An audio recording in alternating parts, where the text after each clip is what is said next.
نہیں پتا ہے کہ نماز کی اہمیت کیا ہے۔ میرے آقا صلی اللہ علیہ وآلہ وسلم نے فرمایا کہ جس نے صرف ایک وقت کی نماز جان بوجھ کر چھوڑ دی، جان بوجھ کر ایک وقت کی نماز جس نے چھوڑ دی، گویا کہ اس نے ساری دنیا کے انسانوں کو قتل کر دیا۔ ساری دنیا کے انسان کے قاتل کو جو عذاب ملے گا، اپنے ماں باپ کے قاتل کو جو عذاب ملے گا، جان بوجھ کر ایک وقت کی نماز چھوڑنے والے کو وہ عذاب دیا جائے گا۔ میری قوم کو نہیں پتا ہے۔ آپ جانتے ہیں ایک مرتبہ سیدنا فاروق اعظم رضی اللہ تعالیٰ عنہ، فاروق اعظم رضی اللہ تعالیٰ عنہ نے ایک مرتبہ فجر کی نماز پڑھائی، اور نماز فجر پڑھانے کے بعد آپ نے دیکھا کہ ایک صحابی، مشہور صحابی، وہ جماعت میں موجود نہیں ہے، فجر کی جماعت میں موجود نہیں ہے۔ تو اس وقت تو امیر المومنین، غیظ المنافقین، امام المجاہدین، جانشین دوم فاروق اعظم رضی اللہ تعالیٰ عنہ مسجد سے فارغ ہو کر اس صحابی کے گھر تشریف لے گئے، اور وہاں جانے کے بعد سیدنا فاروق اعظم رضی اللہ تعالیٰ عنہ نے دستک دی، وہ اٹھ کر کے آئے تو مصلی پر ہی بیٹھے ہوئے تھے۔ فاروق اعظم نے پوچھا کہ آج فجر کی نماز تم نے کیوں ترک کر دی اور تم سے فجر کی نماز کیوں چھوٹ گئی؟ تو انہوں نے کہا امیر المومنین، آج میرے دل میں خیال آیا تھا کہ میں نفل نماز پڑھوں، آج رات نفل نماز پڑھنے کا میرا دل چاہتا تھا، میں آدھی رات تک کے نفل پڑھتا رہا، اور نفل پڑھنے کے بعد پھر میں سو گیا، اس وجہ سے میری جماعت چھوٹ گئی۔ جلسے کی وجہ سے نہیں چھوٹی، مشاعرے کی وجہ سے نہیں چھوٹی، نماز نفل کی وجہ سے فجر کی جماعت چھوٹ گئی، وہ بھی نماز نہیں چھوٹی، صرف جماعت چھوٹ گئی۔ فاروق اعظم نے غصے ہو کر فرمایا کہ تمہارے آدھی رات نفل پڑھنے سے بہتر تھا کہ تم عشاء پڑھ کے فوراً سو جاتے اور فجر کی نماز جماعت کے ساتھ ادا کرتے۔ میرے پیارے آقا صلی اللہ علیہ وسلم کے دیوانوں، سنیوں، اپنے حال پہ رحم کرو، اپنے حال پہ، اپنے بچوں پہ رحم کرو، اپنی آخرت پر رحم کرو، اپنی قبر کی زندگی پہ رحم کرو۔ یہ دنیا کے اندر یہ سب یہیں پر رہ جائے گا، بڑی بڑی باتیں یہیں پہ رہ جائے گی، بڑی بڑی باتیں یہیں پہ رہ جائے گی، بڑی بڑی بڑے بڑے ڈائلاگ یہیں پہ رہ جائیں گے، بڑے بڑے محاورے یہیں پہ رہ جائیں گے۔ اللہ اکبر! میرے آقا صلی اللہ علیہ وآلہ وسلم کے فرمان کا مفہوم ہے اللہ اکبر۔ ایک وادی ہے، اس حدیث کو فقیہ ابو اللیث سمرقندی نے اپنی کتاب میں لکھا ہے، ایک وادی ہے، اس وادی کا نام وادی لملم ہے، ایک وادی اس کا نام وادی لملم ہے، اور اس میں اتنی گرمی ہے، اتنے عذاب ہے کہ اتنے عذاب پوری جہنم میں اور جگہ نہیں۔ سب سے زیادہ عذاب وادی لملم کے اندر ہے۔ اللہ کے حبیب علیہ السلام فرماتے ہیں جو وادی لملم ہے اس میں موٹے موٹے بچھو، اور وہ بھی اتنے موٹے موٹے جیسے اونٹوں کی طرح، اونٹ کی طرح بچھو موٹے نہیں ہوتے، بچھو تو صرف ہاتھ بھر کے ہوتے ہیں یا انگوٹھے بھر کے ہوتے ہیں، بالشت بھر سے زیادہ کبھی بچھو نہیں دکھتے۔ لیکن اللہ کے حبیب غیب دا نبی صلی اللہ علیہ وآلہ وسلم نے ارشاد فرمایا کہ اونٹ کی طرح، بختی اونٹ کی طرح موٹے موٹے بچھو ہیں، اور ان کی لمبائی 1 مہینے کی مسافت ہے، یعنی 1 مہینے لمبائی میں انسان جتنا دوڑ سکتا ہے یا گھوڑا جتنا دوڑایا جا سکتا ہے اتنے لمبے لمبے بچھو ہیں، اور ان کے منہ میں 70 ڈنک ہے، 70 ڈنک، اور ہر ڈنک کے ساتھ ایک زہر کی تھیلی ہے۔ جب وہ کسی کو ایک ڈنک ماریں گے تو 70 سال تک کے وہ زہر اس کے جسم میں گھومتا رہے گا، 70 سال تک کے وہ زہر اس کے جسم میں گھومتا رہے گا۔ یہ کسی جلسے کے ناظم کی لفاظی نہیں، یہ کسی خطیب کی خطابت نہیں، یہ کسی مولوی کا قول نہیں، یہ کسی سیاسی لیڈر کی گفتگو نہیں، یہ اس رسول کا فرمان ہے جس نے اپنی زندگی میں اپنی مرضی سے، اپنی خواہش سے کبھی کلام ہی نہیں کیا، بلکہ اس نبی کی عادت کریمہ تو یہ تھی کہ جب تک اللہ کی طرف سے حکم نہیں ہوتا حضور کلام ہی نہیں کرتے، بلکہ زبان ان کی تھی، کلام خدا بند قدوس کا تھا۔ وہ نبی سچے سچے نبی ارشاد فرماتے ہیں کہ وہ جہنم کے بچھو کے منہ میں 70 ڈنک ہے، اس میں ایک ایک ڈنک میں میں زہر کی تھیلی ہے، ایک ڈنک مار دے 70 سال تک کے زہر گھومتا رہے، یہاں سے لے کے وہاں تک۔ بیٹھی ہوئی میری بہنیں بھی ہوگی، ان سے پوچھتا ہوں کتنا کمزور جسم رکھتے ہو۔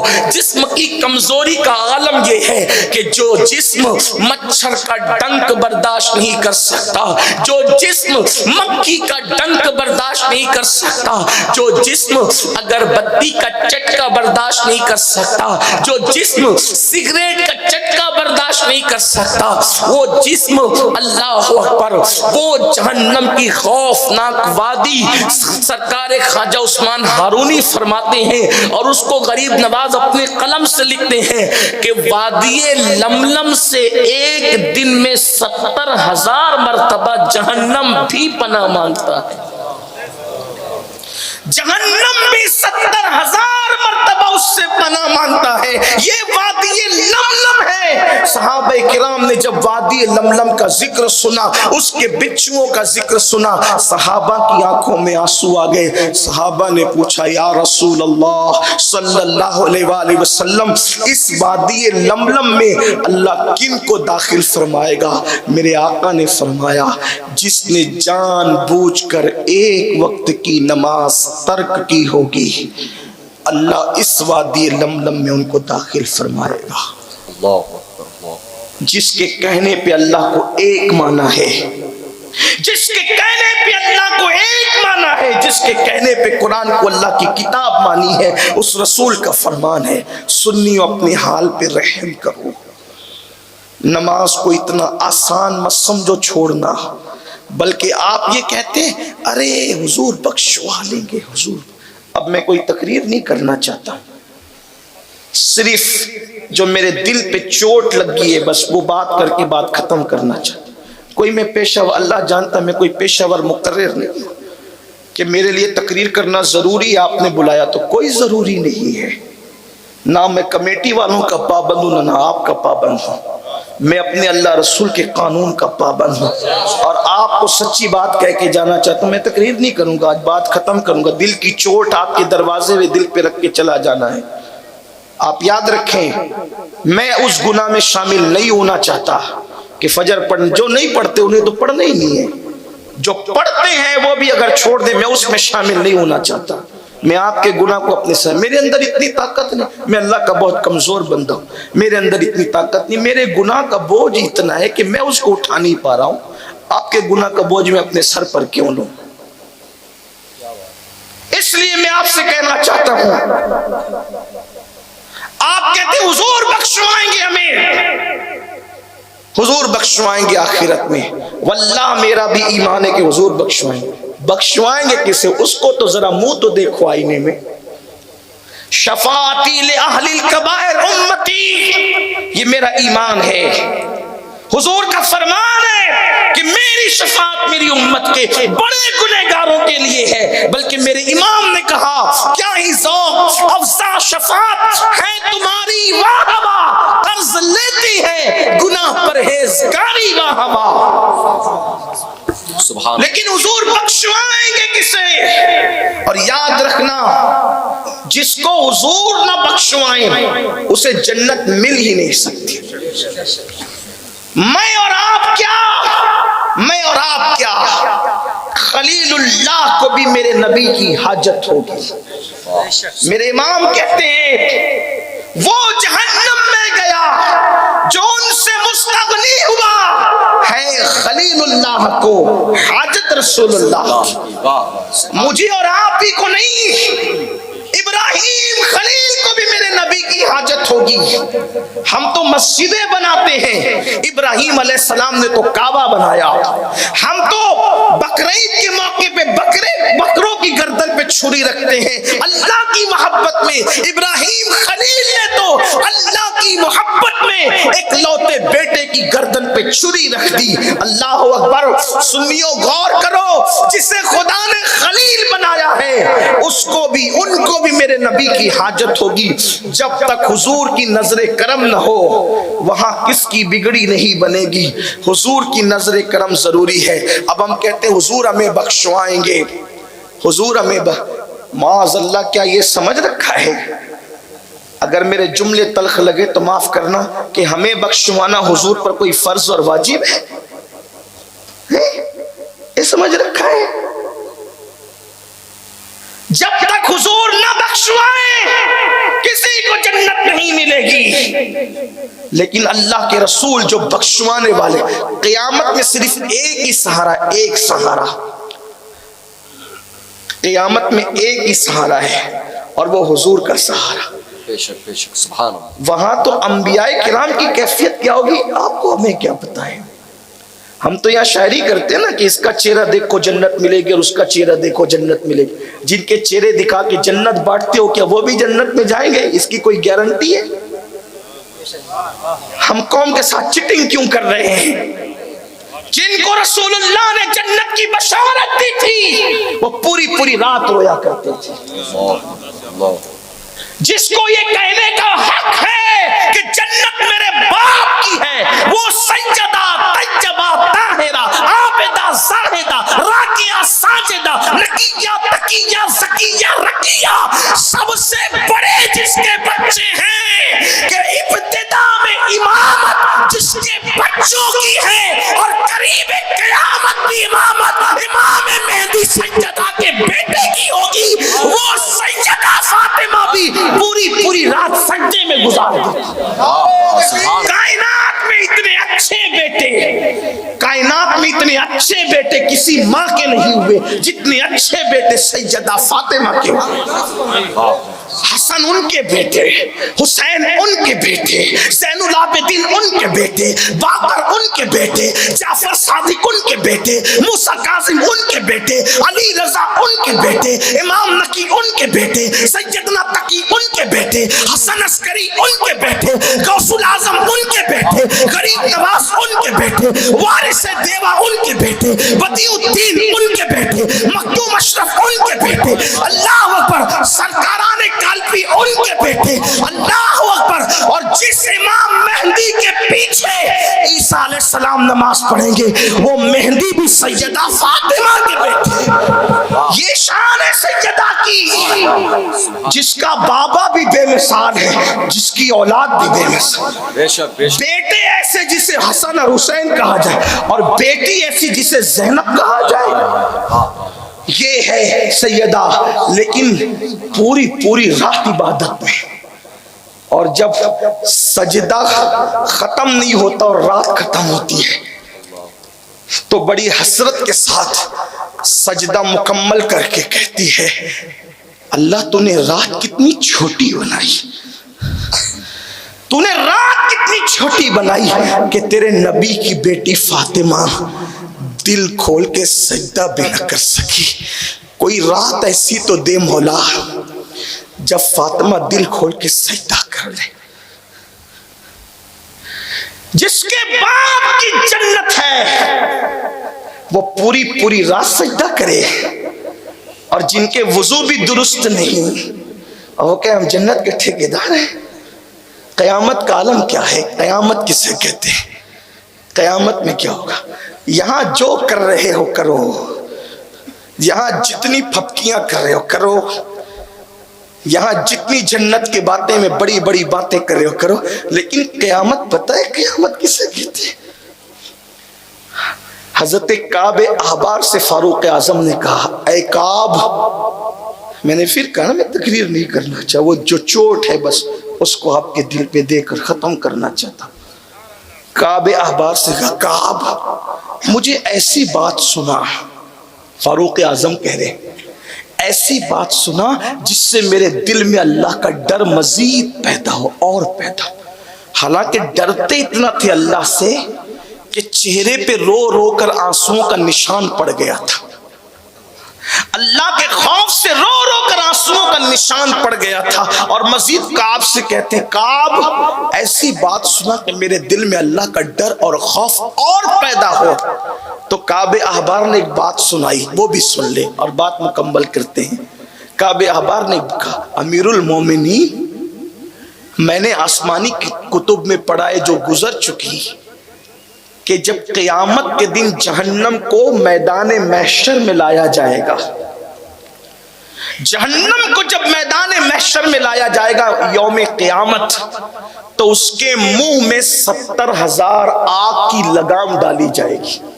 جیسے جانور کو لگام سے کھینچتے، 70,000 آگ کی لگامیں جہنم کے منہ میں ڈال کر اس کو لایا جائے گا.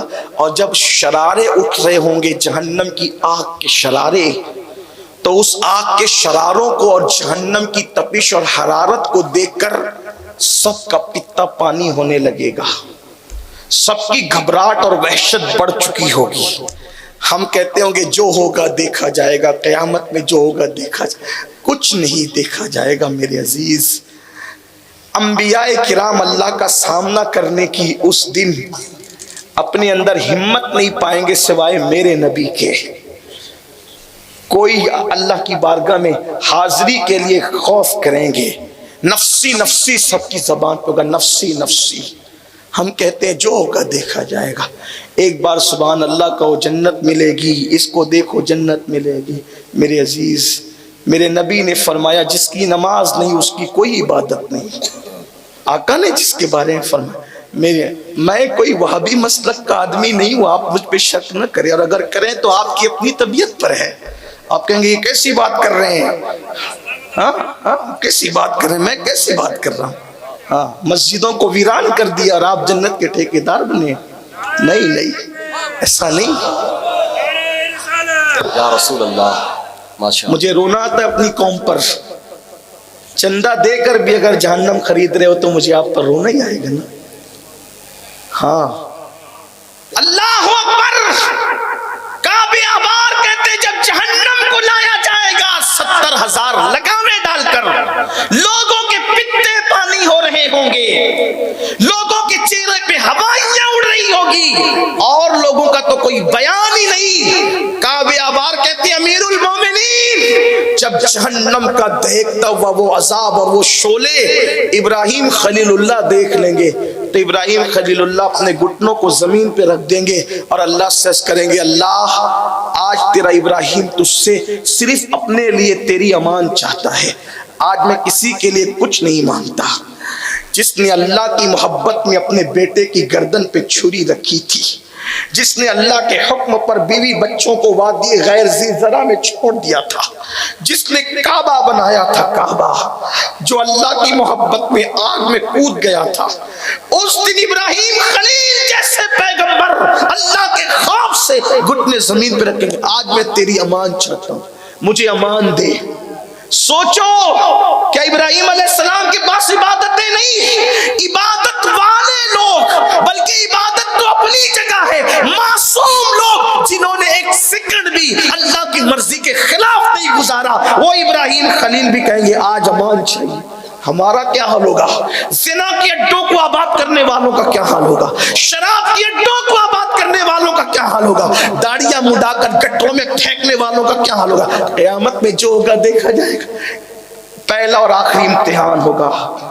دنیا کے امتحان میں ناکام ہو جاؤ پھر موقع ملے گا امتحان دینے کا. قیامت کے امتحان میں ناکام ہو گئے سیدھا جہنم، اس کے بعد کوئی چانس نہیں. فرسٹ اینڈ لاسٹ چانس ہوگا. سنیو جتنا پچھتانا ہے پچھتا لو، جتنا رونا ہے رو لو، جتنا احساس کرنا ہے کر لو. خلیل اللہ اپنے گھٹنے زمین پہ رکھ کے کہیں گے مجھے امان دے دے اللہ، میں اپنے لیے امان چاہتا ہوں. کعبے آبار کہتے ہیں امیر المومنین صرف خلیل اللہ کا یہ حال نہیں ہوگا. موسیٰ کلیم اللہ وہ جہنم کا عذاب دیکھ کر اللہ سے کریں گے اللہ تو مجھے جو پیار کی باتیں کرتا تھا من جانب الطور الایمن وقربناہ نجیہ کہ موسیٰ ذرا تو طور کے دائیں طرف آ تاکہ میں تجھ سے پیار کی باتیں کروں، سرگوشی کروں. اللہ تو مجھ سے جو پیار کی باتیں کرتا تھا نا میرے مولا، اسی کلام کا واسطہ آج اپنے کلیم کو موسیٰ کو تو امان دے دے. میں آج کسی کے لیے کچھ نہیں مانتا. فاروق اعظم اور رو پڑے. یہ نبیوں کا حال ہوگا قیامت میں. یہ قیامت میں یہ ابتدائی حال ہے قیامت کا، میدان محشر کا. پھر کہتے ہیں کعب امیر المومنین عیسیٰ علیہ السلام اپنا سر زمین پہ رکھ کے اللہ سے کریں گے اللہ آج تیرے عیسیٰ کو تو امان دے دے۔ عیسیٰ صرف اپنے لیے امان چاہتا ہے۔ عیسیٰ علیہ السلام کہیں گے مولا آج میں میری ماں مریم کے لیے بھی تجھ سے کچھ نہیں مانگتا، آج میں میری ماں مریم کے لیے بھی تجھ سے کچھ نہیں مانگتا، تو صرف تیرے عیسیٰ کو امان دے دے۔ میرے آقا علیہ السلام کے دیوانوں، معصوم لوگ، اللہ کے محبوب لوگ، اللہ کے برگزیدہ بندے قیامت میں اس انداز سے اللہ کی بارگاہ میں سجود نیاز اور عاجزی پیش کریں گے، اور یہ ان کی معراج ہے۔ واللہ وہ قطعاً جنتی ہے، یقیناً جنتی ہے۔ خدا کی عزت کی قسم میرا عقیدہ ہے جیسے جنت کا ہونا یقینی ہے ویسے ان بزرگ ہستیوں کا جنتی ہونا یقینی ہے، لیکن کتنی عاجزی، کتنا خوف، کتنی خشیت ہوگی۔ اب بتاؤ خلیل ایسے کر رہے ہوں گے، موسیٰ کلیم ایسا کر رہے ہوں گے، عیسیٰ کلمت اللہ روح اللہ کہہ رہے ہوں گے مولا آج میں میری ماں مریم کے لیے بھی تجھ سے کچھ نہیں مانگتا، صرف میں تجھ سے اپنے لیے امان مانگتا ہوں۔ سنیو بتاؤ اس دن نبی کی چوکھٹ کو ہم ڈھونڈیں گے، حضور کو تلاش کریں گے، حضور کو ڈھونڈیں گے۔ اللہ اکبر، جانے والے اس نبی کے پاس، اس نبی کے پاس، اس نبی کے پاس جائیں گے، سب کہیں گے اذهبوا الی غیری، اذهبوا الی غیری، میرے سوا اور کسی کے پاس جا، اور کسی کے پاس جا، اور کسی کے پاس جا۔ جنت ملنی کہاں ہے؟ حضور کے در سے۔ کہاں ملنی ہے؟ حضور کے در سے۔ حضور دیں تو ملے، حضور نہ دیں تو کچھ نہیں، بس تباہی ہے اور بربادی ہے، کچھ چلنے والا نہیں وہاں پر۔ ہائے ہائے، بس میری دو جملے اختتام پہ سن لے۔ جب حضور کے پاس گئے نا، سب کی بگڑی بننی کہاں تھی؟ وہی پہلا اور آخری در، وہی پہلی اور آخری چوکھٹ۔ حضور کی کرم کی نظر ہو جائے تو بگڑی بن جائے۔ جنت سب نے وہاں سے پانا، رحم سب نے وہاں سے پانا، سفارش حضور نے کرنا، شفاعت حضور نے کرنا۔ لیکن ایسے میں وہ حدیث پھر سنو،